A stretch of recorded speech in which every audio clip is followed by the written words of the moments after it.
Hello, everybody. It's Friday, May 5th, 2023, and this is today's news. And the news of today is the history of tomorrow. I'm your host, Larry Schweikart, bringing you the headlines. You're going to be able to get all the stories, all the links, all my nicknames below here on uncoverdc.com, where you're going to find me 5 days a week. You can also get me at noon, Monday, Wednesday, Friday, Eastern Time, noon. And I am reading from A Patriot's History of the United States. And we're up to the American Revolution. You won't want to miss that. Also, you can get my political commentary if you're part of the Insider Club on the wildworldofpolitics.com. Check it out. Lots of ongoing lessons and material there. But for now, let's get started. The Tuckster is talking with President Trump about moderating the GOP candidate forum. Could do worse. The wise Latina Justice Sotomayor is caught in a scandal involving a massive book advance. As an author, I can tell you it's a massive book advance. Oh, really? More than one foreign country sent payments to Rutabaga for domestic influence. But of course, Grand Moff Garland and his Department of Injustice could care less. Democrats fume as the Florida House has voted to name a road after Rush Limbaugh. Personally, I think they should name several territories after him, but never mind. In Rutabaga's latest fiasco, the southern border is about to become Grand Central Station as migrants from around the world fly in to rush the border when Title 42 ends. My question is it really going to be that different? They haven't shut the border yet or even tried. Westinghouse has unveiled a small modular nuke reactor. Better not tell Al-Qaeda. The Nashville police reversed course on releasing the Transoid shooter's manifesto due to litigation. RFK Jr. lost a court case. The ruling said he suffered no damages from a guy trying to stop his book on Dr. Fallacy from being on Amazon. 4 Proud Boys members were found guilty of seditious conspiracy in the Patriot Day trial. The trans movement is coming for your kids. Yep, I keep saying this will become the issue of our age. It's going to touch every other thing. All hail Greg Abbott, conqueror of the woke sanctuary mayors. That's the title of this article. Pretty good. A federal grand jury found Andrew Gillum's Island not guilty of lying to the fascist BI. Of course, only Republicans can lie to the FBI. A new poll shows President Trump thumping the Rutabaga by 7, has a Trump-DeSantis ticket winning the national popular vote, also shows a Trump Lake ticket beating Rutabaga by 5. But of course, the question is it enough to beat the cheat? The humor writes itself. Campuchia Harris is named AI czar. Old Campuchia shouldn't be anywhere near an agency that has intelligence in it. In economic news, Challenger job cuts are up 176% year over year as non-farm productivity falls 2.7%. The Anheuser-Busch CEO distances the company from the Transoid controversy. Not an advertising campaign, he said. Now he's providing direct support to employees and owners by giving them free cases of Bud Light and subsidies. Going to take more than that, Bud. No pun intended. It's a huge concern. Senior level women are bailing on companies after decades of climbing the corporate ladder.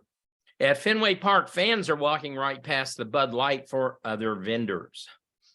First Horizon Bank stock tumbles after a merger with TD Bank collapsed. What's new? The latest EPA emissions proposal puts auto supply chains and small businesses at risk. That's the plan. Got it? That's the plan. Burger King will close 400 stores. Word is in Russia, they're renaming them Burger Czar. In international news, the Ukes confirmed they shot down one of their own drones today. Well, you got to give them credit for honesty. In entertainment news, an NHL hockey player gets heat for referring to a, quote, Lizzo-sized lunch. He meant to say a Lizzo-sized dinner. Kayleigh McEnany is the latest to sit in the Tuckster's spot. I don't think it's working. Foe has lost 2/3 of their key demo in Tuckster's former hour. Don't think she's going to stop that decline. Jeffrey Toobin Snake Boogie has returned to CNN to talk about Clarence Thomas's ethics problems. Really? The guy who did a Toobin on a Zoom conference call is going to talk about ethics. A jury ruled Ed Sheeran was not guilty of stealing. Let's get it on. Too bad. You know, I kind of had the old music rule of thumb in mind that said that amateurs borrow, but pros steal. I guess you ain't no pro, Carrot Top. In China virus news, astounding study, authors note increased heart attack deaths in youths and never even consider the possibility it was the vaxxes. Trust the science. Trust the science. A new WHO pandemic initiative uses listening surveillance systems to identify misinformation and rumors. No, that's not Pete Townsend and the WHO. That's the World Health Organization. Uses a new listening surveillance system to identify misinformation and rumors, as in virtually every piece of junk coming out from the medical profession these days. And finally, billionaire Harlan Crow paid for Clarence Thomas's grandnephew to go to a private school. Here's my Harlan Crow story.